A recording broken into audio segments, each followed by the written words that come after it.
देखिए, उत्तर प्रदेश में पिछले 4.5 सालों से अन्याय, अत्याचार, लूट, भ्रष्टाचार की सरकार चल रही है और हम उत्तर प्रदेश के प्रबुद्ध जनता से अपील करते हैं कि आने वाले समय में श्रीयुत राष्ट्रीय अध्यक्ष जी के नेतृत्व में 2022 में इस पर बहुमत सरकार बनाइए और युवा, गरीब, किसान, मजदूर सब एक साथ, सबको न्याय मिलेगा।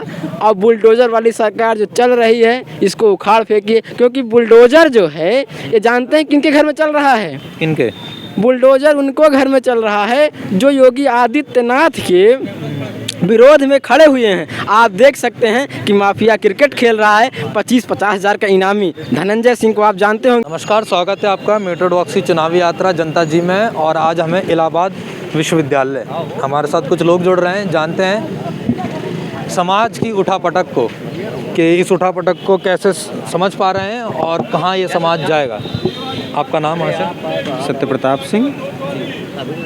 उत्तर प्रदेश की राजनीति और समाज की बात करी जाए तो जातिगत है, जातिवाद बहुत हावी है, तो आप इस पे क्या कहेंगे?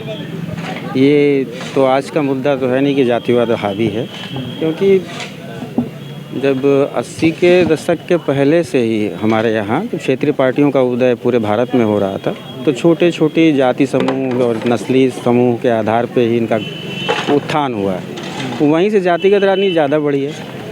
और राष्ट्रीय राजनीति में ध्रुवीकरण की राजनीति तो आज़ादी के बाद से ही चल रही थी, लेकिन क्षेत्रीय स्तर पर समीकरण की राजनीति 80 के दशक के बाद से चली आ रही है।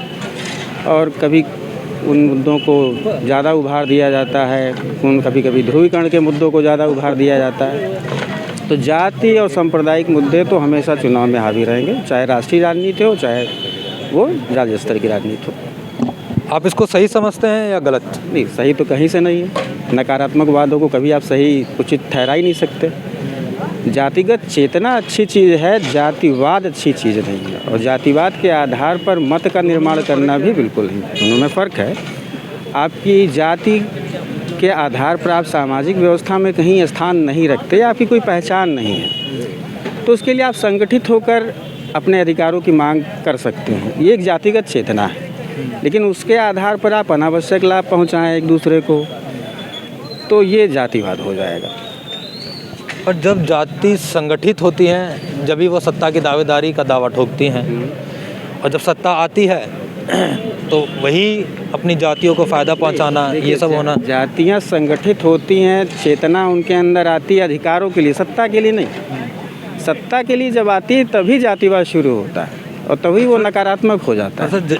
वही नेता ये कहते हुए दिखते हैं कि हमें अधिकार जो है वो अधिकार हमें सत्ता से मिलेगा, जिसकी जितनी भागीदारी उसकी उतनी हिस्सेदारी, वो सत्ता की हिस्सेदारी की बात होती है।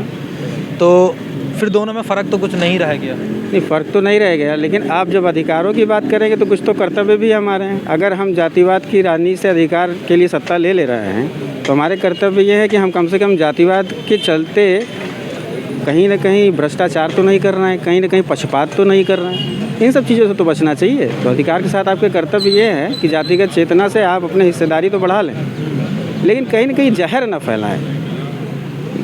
एक दूसरे से द्वेष, घृणा, ये सब चीज़ें नहीं होनी चाहिए। और अगर यही फैला के करना है तो फिर ये जातिवाद, ये जातीय चेतना, ये आपकी जो है नकारात्मक हो गई। फिर इसके आधार पर तो सारे संगठन बेवजह हैं। आपसे आखिरी सवाल, फिर उनके पास आते हैं, फिर आपके पास वापस आएंगे।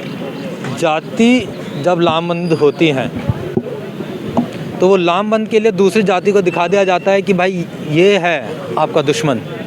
वही चेतना ऐसे ही आती है समाज में, अब तक तो ऐसे ही आई है, और राजनीतिक चेतना भी इसी तरीके से आई है। नहीं, ये राजनीतिक चेतना के लिए तो होगा, लेकिन जो मैंने जातिगत चेतना की बात की वहाँ पर सिर्फ अधिकारों के लिए होता है कि देखिए हमको अधिकार नहीं मिले हैं, हमको पहचाने नहीं मिली, तो उसके लिए हम संगठित हों कि नहीं आज फला जाति का कोई संगठन है, फला जाति का कोई संगठन है, वो अपने अधिकारों के लिए मांग करें। किसी और को दिखा के कि नहीं इनकी वजह से हमको नहीं मिल रहा है, तो ये तो गलत है।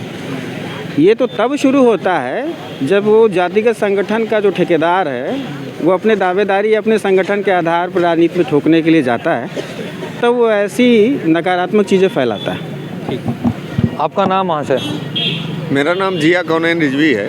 मैं अधिवक्ता हूँ इलाहाबाद उच्च न्यायालय में। मैं इलाहाबाद विश्वविद्यालय में राजनीति करता था और मैं समाजवादी पार्टी छात्र सभा में राष्ट्रीय कार्यकारिणी के सदस्य रहा हूँ।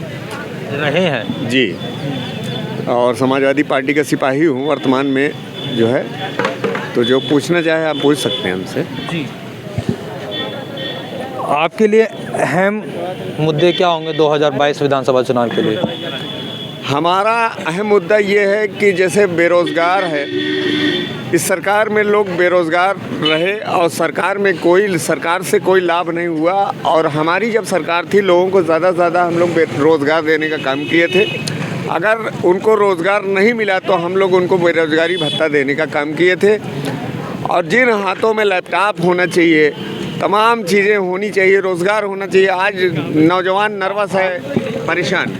अखिलेश सरकार ने बेरोज़गारों को बेरोज़गारी भत्ता दिया, तो ये तो वही है कि आपने किसी को नौकरी देने की लालसा तो नहीं दी, आपने अपॉर्चुनिटी भी क्रिएट नहीं करी, पर आपने भत्ता देके उसे शांत कर दिया। नहीं, देखिए, हमारी सरकार में ज़्यादा से ज़्यादा वैकेंसीज क्रिएट की जाती थी, निकाली जाती थी, ज़्यादा से ज़्यादा वैकेंसी फुल की जाती थी। और जिनको नौकरी बाय द वे नहीं मिलता था उनको बेरोजगारी भत्ता दिया जाता था, कन्या विद्याधन दिया जाता है, महिलाओं को पेंशन, तमाम चीज़ें उपलब्ध सरकार हमारी देती थी।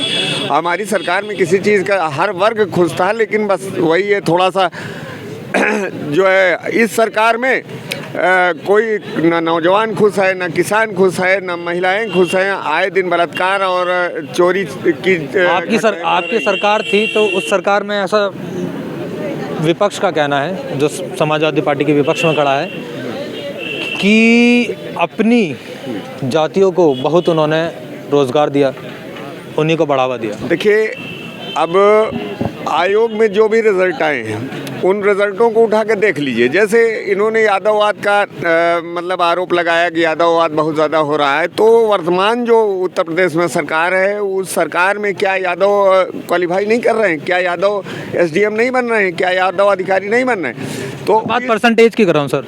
नहीं, परसेंटेज, देखिए, परसेंटेज हो सकता है थोड़ा बहुत इधर उधर रहा हो, लेकिन ऐसा नहीं है। जो आरोप लगाए जा रहे हैं वो बेबुनियाद हैं, उसमें कोई दम नहीं उन आरोपों में। आपका नाम? अपना जी, आ गया जी। आपका नाम?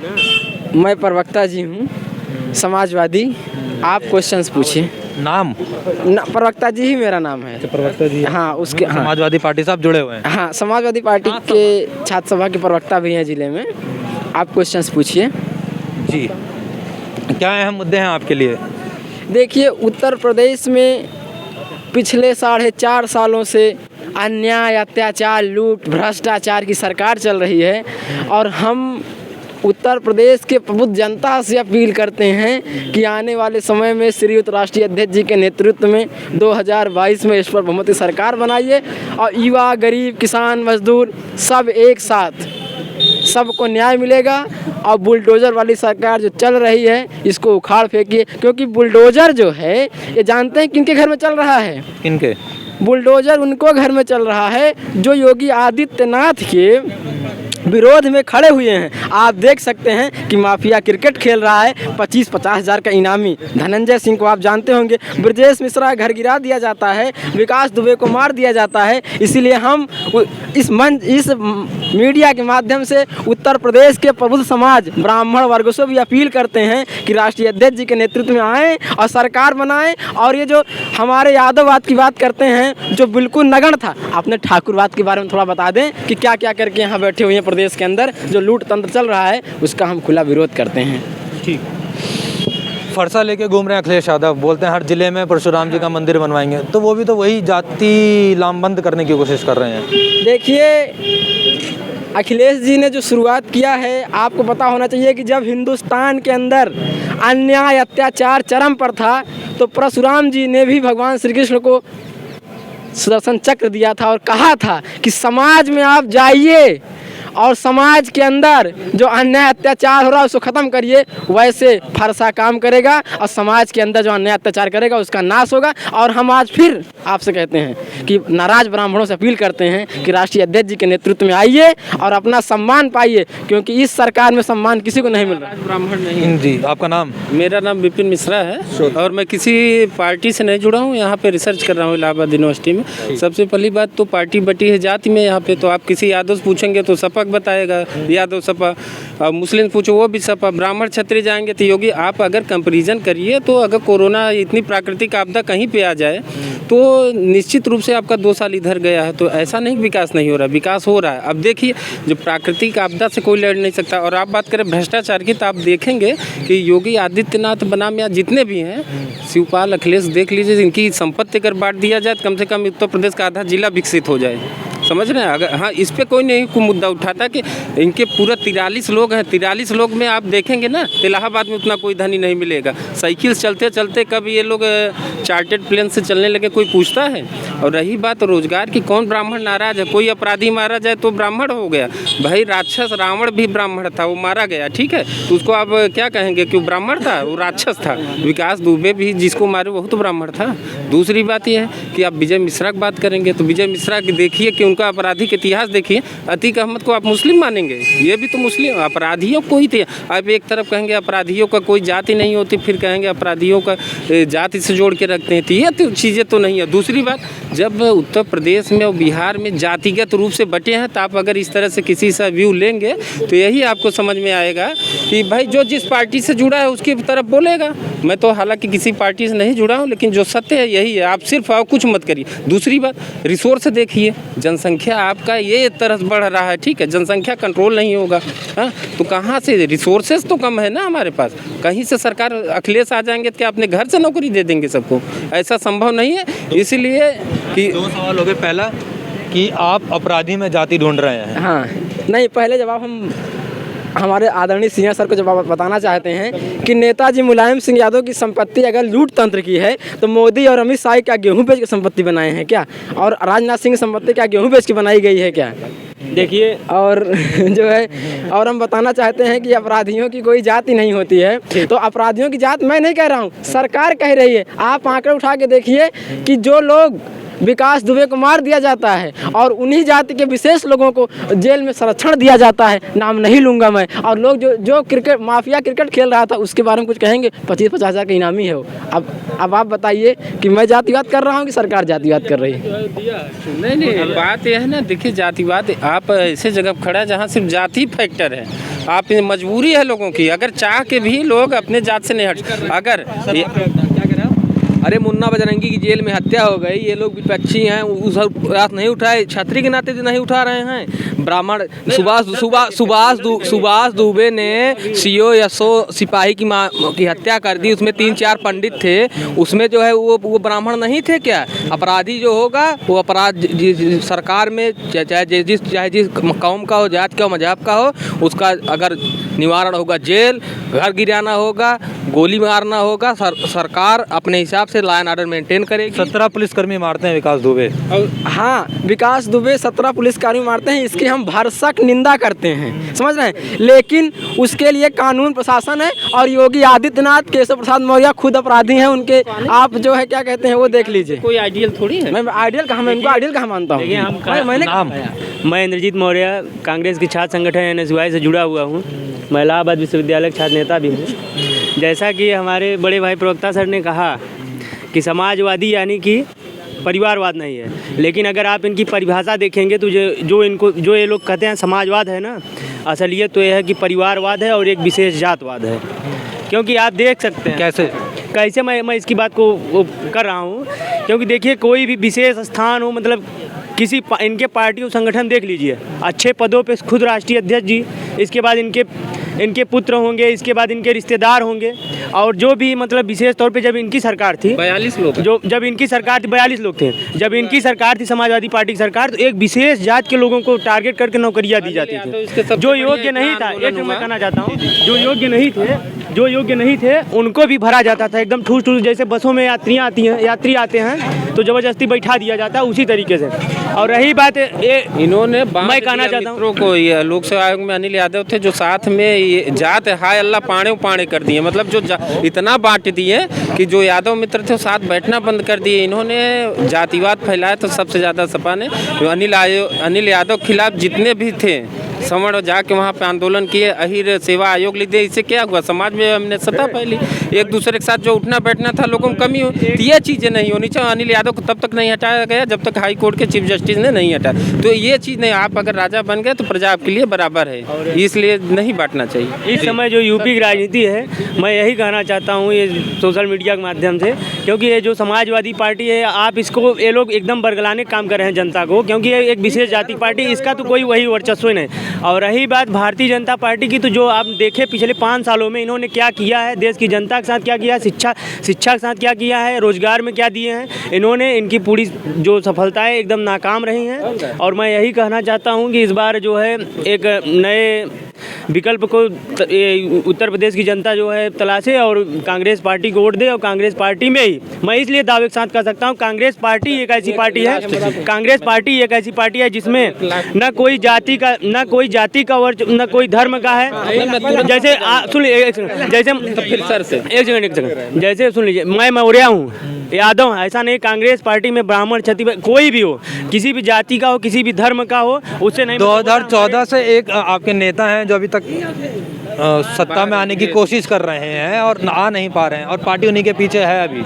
देखिए, सत्ता में आने की बात, पहली बात तो देश की जनता को वो पसंद करना चाहिए, लेकिन हम लोग काम कर रहे हैं। जनता पसंद क्यों नहीं कर रही? जनता पसंद करेगी क्योंकि ये लोग जो हैं, अभी मैंने आज एक वीडियो देखा जिसमें अमित शाह बोल रहे थे कि 15 लाख वाला वीडियो था। ABP न्यूज़ के एक पत्रकार ने पूछा कि आप 15 लाख वाला क्या है मामला, तो उन्होंने कहा देखिए 15 लाख एक जुमला है और 15 लाख एक वास्तविकता है, कोई दे नहीं सकता है।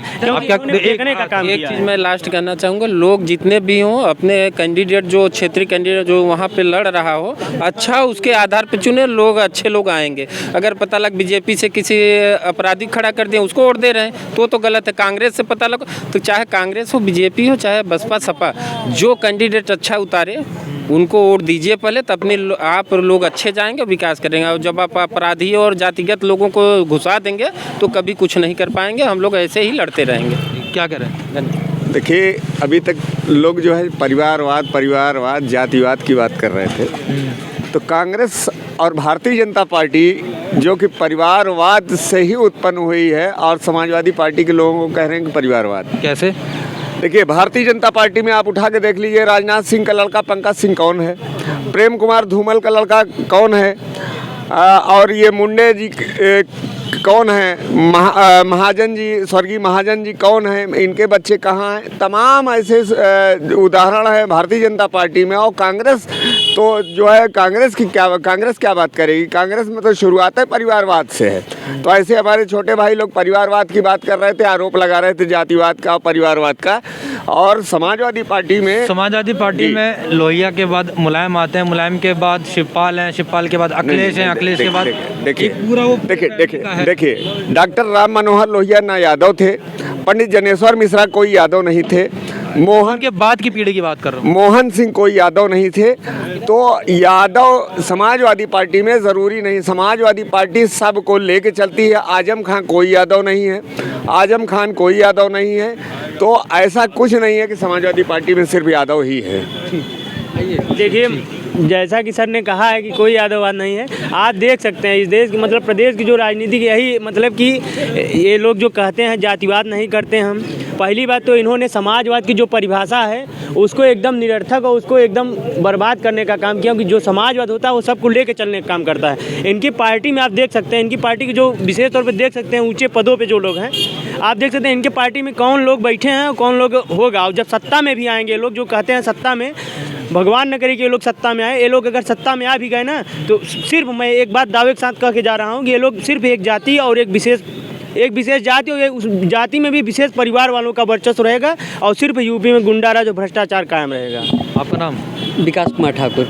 भैया मैं अक्सर ये देखता हूँ कि जब भी चुनाव होने स्टार्ट होता है तो ऐसे विकास के बहुत सारे वादे होते हैं, विकास के बहुत सारे बातें होते हैं। अब मेन दिन जब कुछ दिन बचता है तो वहाँ पे पूरा जातिवाद हो जाता है, टिकट भी जातिवाद के नाम पे दिया जाता है। जो कर्मठ प्रत्याशी है उसको टिकट नहीं दिया जाता, टिकट उसे दिया जाता है कि इस बहुल क्षेत्र में कौन सा जाति का रहता है उस पर टिकट दिया जाता है। मैं मानता हूँ कि ऐसा नहीं होना चाहिए। जो कर्मठ प्रत्याशी हो, जो हित में काम करे लोगों को, उसको टिकट देना चाहिए।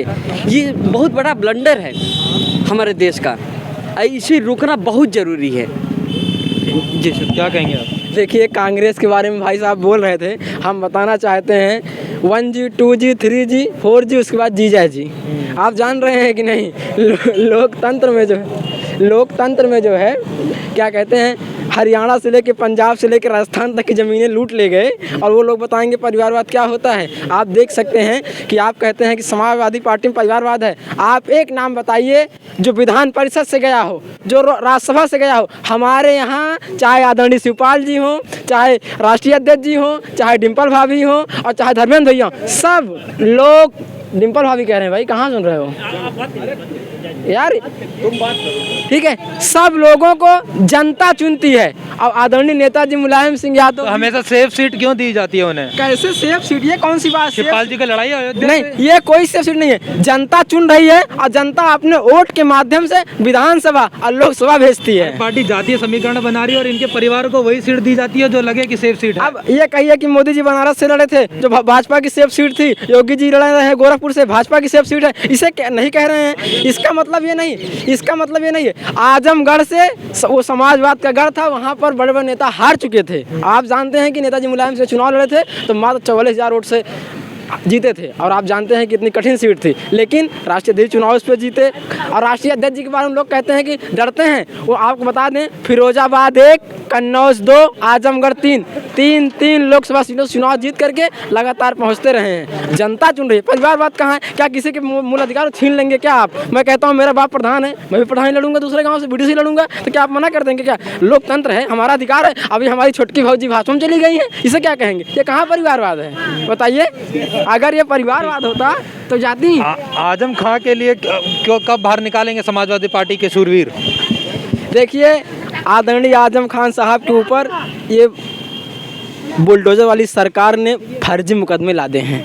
आपको पता होना चाहिए कि योगी आदित्यनाथ जो है ये खुद 307 और कई धाराओं में, संगीन धाराओं के अपने केस वापस ले लिए। और हमारे जिन्होंने शिक्षा के मंदिर बनाया, आदरणीय आजम खान साहब ने जौहर अली विश्वविद्यालय का निर्माण किया। क्या उसमें सिर्फ क्या कहते हैं कराची पाकिस्तान के लोग पढ़ेंगे? हिंदुस्तान के बच्चे उसमें पढ़ेंगे, लेकिन उनको चोर साबित करने का लगातार प्रयास किया गया। इसकी हम कड़ी निंदा करते हैं। आदरणीय आजम खान साहब उत्तर प्रदेश नहीं हिंदुस्तान की शान है, और उन्होंने वो कहा करते हैं कि हमको, हमारे पूर्वजों को हिंदुस्तान छोड़ करके पाकिस्तान जाने का मौका मिला था, लेकिन किसने चुना हिंदुस्तान को? हमने चुना, उन्होंने चुना। तो ऐसे समाजवादी नेता, यूनिवर्सिटी का क्या नाम रखा उन्होंने?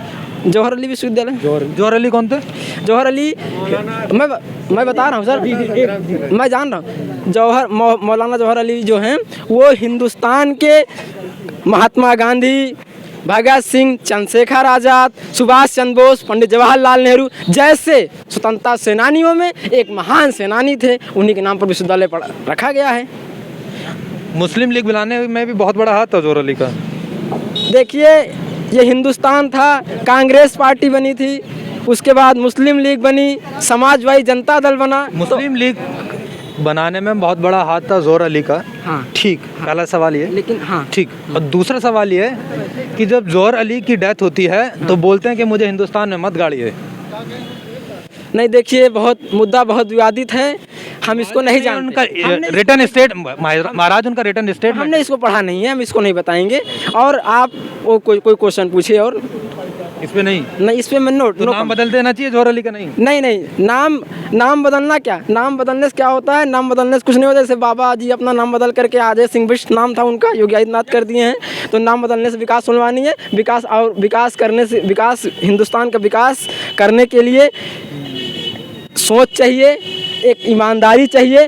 ढकोसला पीटने से कुछ नहीं होगा, गाल बजाने से कुछ होने वाला नहीं है। देखिए, जैसे हमारे बड़े भाई प्रवक्ता सर ने कहा कि अभी हमारी छोटकी भौजाई ने बीजेपी ज्वाइन कर ली है, तो मैं इसी बात पे बोलूँगा, मैं ज़्यादा कुछ नहीं बोलूँगा। इन्होंने कहा, देखिए अब इस समय राष्ट्रीय अध्यक्ष कौन है, अखिलेश यादव जी हैं। तो अब अपर्णा यादव का जो वहाँ पे तिरस्कार हो रहा है, अपमान हो रहा है, तो उन्हें कहीं ना कहीं तो जाना ही है। तो भाई जब जिसका अपमान और तिरस्कार होगा तो चाहे बीजेपी में जाए, चाहे कांग्रेस में जाए, चाहे अपना स्वयं का संगठन बनाए। अब तो अखिलेश यादव के बाद ये निश्चित है कि समाजवादी पार्टी में अगर किसी का वर्चस्व होगा तो अखिलेश के बेटे का होगा या बेटी को होगा, एकदम 100% श्योर प्रियंका है। गांधी एक नेता को बहुत बड़ा नेता बनाने की कोशिश कर रही थी वेस्ट यूपी में, इमरान मसूद, और वो चले जाते हैं समाजवादी पार्टी में। देखिए कौन कहाँ जाएगा, कैसे जाएगा, ये बात नहीं रहती है। अब देखिए जैसे मैं हूँ, संघर्ष कर रहा हूँ, तो इसमें ये नहीं है कि हम प्रियंका गांधी जी के घर परिवार के तो नहीं थे ना। अब ये बात है कि उन्हें कहीं लालच दिया गया होगा, प्रलोभन दिया गया, वो अदर संगठन या पार्टी ज्वाइन कर ले रहे हैं, ये व्यक्तिगत सवाल हो गया ना। तो इसमें कौन कहाँ जा रहा है, कौन कहाँ, ठीक है कोई अपने अपर्णा यादव वाला व्यक्तिगत नहीं है, अपर्णा यादव वाला व्यक्तिगत है, लेकिन उसमें उनके जो तिरस्कार अपमान जो समाजवादी पार्टी में हुआ है और जो ये लोग किए हैं, क्योंकि उनका उसमें भविष्य नहीं है ना, उसमें राजनीतिक करियर उनका दबाया जा रहा था, उनको सम्मान ही नहीं दे पाए लोग। जो व्यक्ति अपने घर वालों को सम्मान न दे पाए, और प्रदेश की जनता को क्या सम्मान देगी, ये उत्तर प्रदेश की जनता की सवाल है, ये मेरा सवाल नहीं, उत्तर प्रदेश की जनता का सवाल है।